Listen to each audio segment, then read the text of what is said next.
ఎందుకు చచ్చిపోతా ఉన్నారు? ఒక్క జిల్లాలోనే ఇది అందిన డేటా అనధికారికంగా 1009 మంది చచ్చిపోయారు.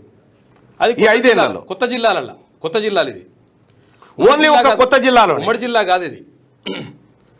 ఈ 33 జిల్లాల్లో ఒక్క జిల్లాలో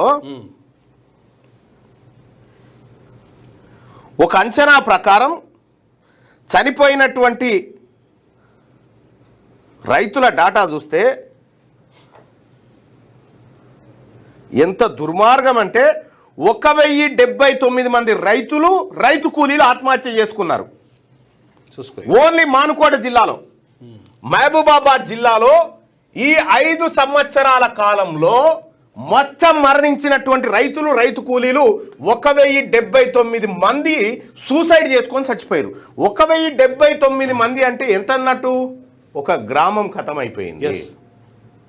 1079 మంది రైతుల సావుకు కారణమైనటువంటి ఈ నాయకులు ఈ రైతాంగాన్ని ఉద్ధరిస్తాం, ఈ రైతుల జీవితాలు మారుస్తాం, మీకు 42% బిచ్చం ఇస్తాం. నో, నీది 5% నువ్వు తీసుకొని పక్కకు జరుగు, మిగతాదంతా మాదే, మిగతాదంతా మా పేద వర్గాలదే. నువ్వు దొంగతనంగా ఈడబ్ల్యూఎస్ ఎట్లా ఈడబ్ల్యూఎస్ ఏ ప్రాతిపదికన 10% ఇంప్లిమెంట్ చేసినావు? ఇక్కడ ఈడబ్ల్యూఎస్ చెప్పు. ఏం అధ్యయనం చేసినావు? ఏం రిపోర్ట్? బీసీలకు రిజర్వేషన్ ఇవ్వాలంటే డెడికేట్ కమిషన్ ఇవ్వాలి, ఎంపారికల్ డేటా ఉండాలి, కులగణన చేయాలి, రాజకీయ ఆర్థిక అన్ని డేటా ముంగడబెట్టి అయినా కూడా స్వతంత్ర కమిటీని వేసి ఆ కమిటీ ఇచ్చే రిపోర్ట్ ఆధారంగా నువ్వు చేస్తావా? ఇదంతా చేసినాక ఎవంది రాజ్యము? మీ అయ్యాల జాగీర్ నుంచి తీసుకొచ్చిన జాగీర్ అనుకుంటురా? ఇదంతా బీసీలది.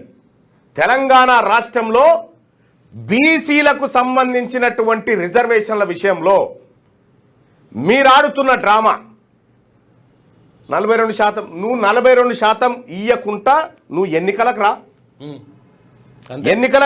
తేలిపోతుంది లెక్క. ఏం చేయాలో తెలంగాణ రాష్ట్రంలో అగ్గి బుట్టిస్తాం బీసీలమంతా.